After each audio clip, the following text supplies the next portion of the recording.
would you say is one of the most common limiting beliefs that you have encountered in your work?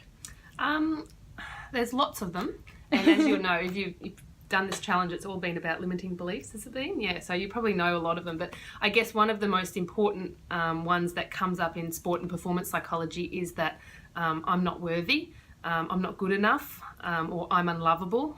So those three are the ones, and particularly that I'm not good enough belief, and I think that's something that is really important to first of all identify. So that's the first step to break free from that. Yep, always the first step, and I mean, we call them, you know, core beliefs or limiting beliefs, and I guess a limiting belief is a core belief that constrains you in some way and stops you from achieving what you want to achieve.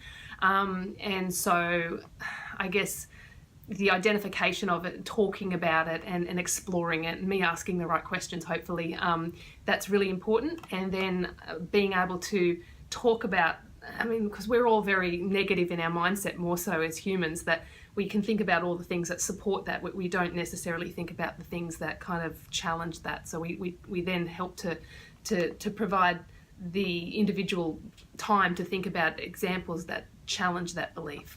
Yes, and you talked before to me about patterns as well. So it might be a way to identify those core limiting beliefs. Yeah, look, what usually is happening is there's patterns going on in their life, and they're experiencing the same thing over and over and over again and wondering why.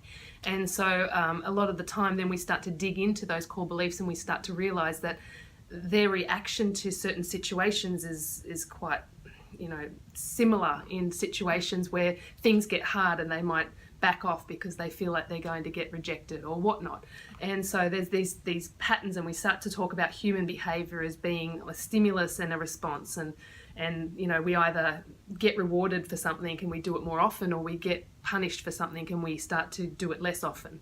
And so we start to break down people's human behaviours, and then we start to talk about some of the core beliefs that underlie some of those behaviours. That's great. So where are those core beliefs come from? Well, there's lots of different places. I mean, I guess the easy answer to that is the most common place is from past experiences, like direct past experiences. And of course, a lot of those can be in childhood, and they're even more ingrained when they've come from a traumatic situation. Ah, of course, of course. Well, thank you so much, Dr. Lisa Martin. So that's it for the 7 guys.